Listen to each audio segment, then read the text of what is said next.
Pioneer. So first off, just want to say congrats to Ruben Murray here. He ended up winning my birthday giveaway of 4,500 gems.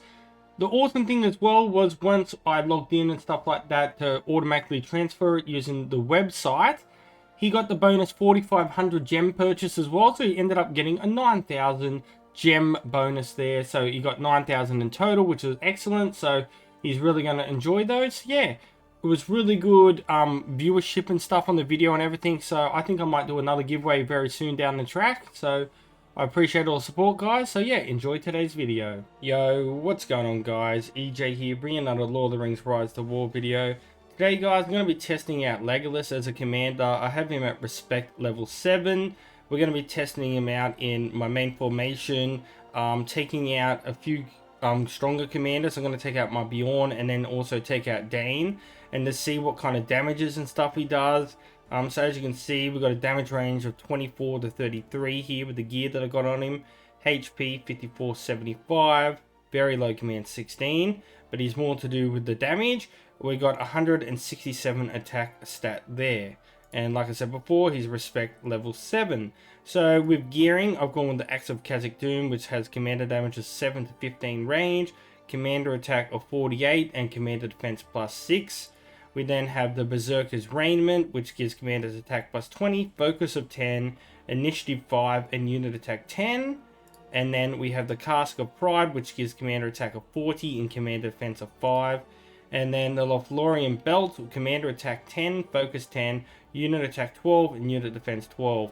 I will be changing this to one of these good old Palantirs at the end of the season. When I get a nice hammer, I'll be able to do that and then have an extra spare one who I'll be able to use on my damaged commanders. So yeah, next thing, we'll have a look at his relic. I obviously don't have it unlocked, but it's the Bow of the Galadriel. So if we have a look here, at buffs here of commander HP 145, commander attack plus 6, unit attack and defense plus 5. We have Mirkwood Dexterity. Commander normal attacks inflict an additional 20.8 physical damage, and with refinement that will go up, so a little bit extra physical damage there as well. Moving on to his skilling, as you will see, I've gone with the full damaging. So we have Green Leaf here, which deals 200% physical damage at max level to 2 enemy formations. Level 5 has a 30% chance to deal an additional poison damage once. And then at level 10, targets next 1 instances of damage reduction of 20%. So you can see there, it's a damaging technique and limitation as well, and it has a 1 round cooldown. Then the Fair has a 2 round cooldown, which is full damage, which deals 550% physical damage to 1 formation. At level 5, you will gain initiative in the next round. And at level 10, I do like the sound of this one. Commander's damage dealt to melee units plus 15%. We're versing a lot of evil at the moment with like Marauders and the Dragoons and stuff like that. So this should come in handy pretty good. If you've got any other spare points, you can put them where you want.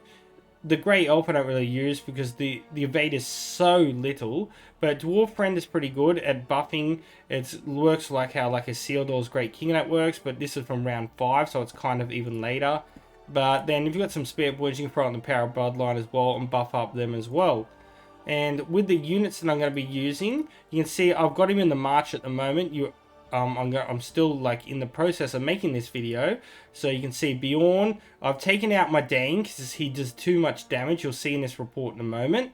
So I've just got Bjorn there, and then I've got him as my second damage commander because I haven't been getting very high damage amounts, which you'll see just now. But you can see the units that I was using there. I'll just go back into it so you can see I'm using some tanky units here on my damage commanders. Like also got my initiative, very fast bow knights there on my Gandalf the White, and then a Sealdor who's going to be tanking damage early to help protect my damage commanders.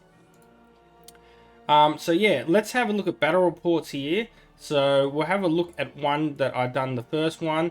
So I got into a battle with this guy.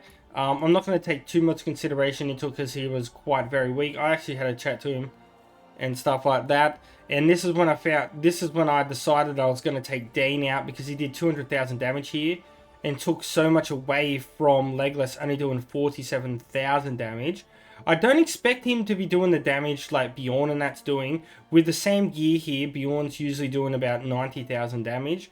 So, but I do expect to see this get higher. So Dane was taking so much away from this battle, taking all of the damage. Like, we have a Sealdor here, like, doing the same amount of damage as the damage dealer when he's set up, you know what I mean? So, as you can see from the breakdown, yeah, it wasn't a fair battle. Like, my gear is way stronger than him. Like, he has very lower respect level commanders. He also was testing out Kamal and stuff like that as well, so he was doing some tests. I spoke to him in the messages. But yeah, like, so this is not too much to go on, you know what I mean? A bit of an unfair battle. I then got into another battle here while I was offline. This guy hit me. So I took more damage, as you can see. We won this battle pretty good. He had all small units, so I actually had the counter for once. It was quite interesting. So, but once again, his gear and his respect is nowhere on the level that mine is. So it's not a super fair battle. And you know me, I like the verse and make it strong. So this is not giving a full good aspect to it. As you can see, he only did, like, these guys out damaging Legolas here. So that's why I've decided to take Dane out. I've taken him out. I'm just going to have Bjorn and Legolas here and see how they do like that. And we'll see how we go. So what I'm actually going to do, guys, to limit my really good damaging commander to Bjorn, I'm actually going to change the gear around a little bit as well. So I'm actually going to give my super strong gear to Legolas. And then that way he should be able to do more damage that way. So he's going to be doing the more damage dealing. So I'm changing swapping the gear around between Bjorn and Legolas right now, as you can see. So he's going to have a lot better stats, as you will see in this video in just a moment. So now you can see from 169 to 217. And then we're going to put the lesser gear onto Bjorn. He'll still be quite decently strong in that because he has really good attacks and skills. But I want to see so we can get more of a focus on how Legolas can do with damage. So as you can see, even such with that, he is still like near 200 as well. So very interesting.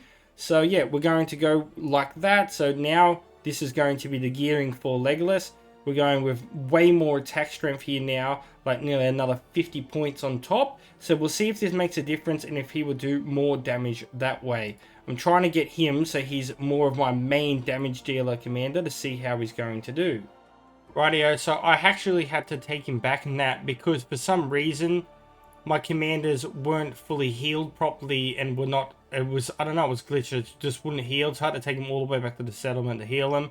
So, and the battles that were up in the other area are pretty much been taken. So I'm heading back up to this pass here and I'm going to sit on the pass until I can get into some battles. This is where I got into my battles before.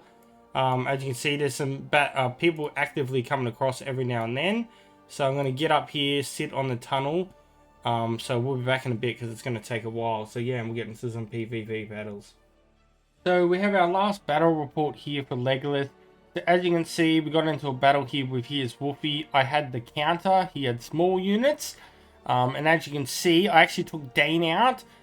So I had Bjorn. And as you would have seen, I did the gear swap. So Bjorn had the lesser gear compared to Legolas, who I put my absolute maxed out gear on. We ended up doing 63,000 damage at maximum. Like even like Gandalf the White here almost doing more damage than him.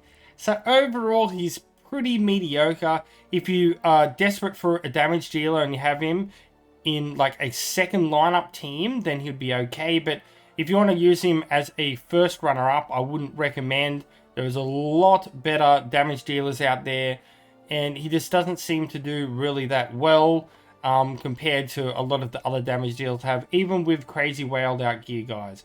But anyway, guys, we're going to wrap up the video there. So until next time, peace out, EJ's out, and I'll catch you guys later. See you.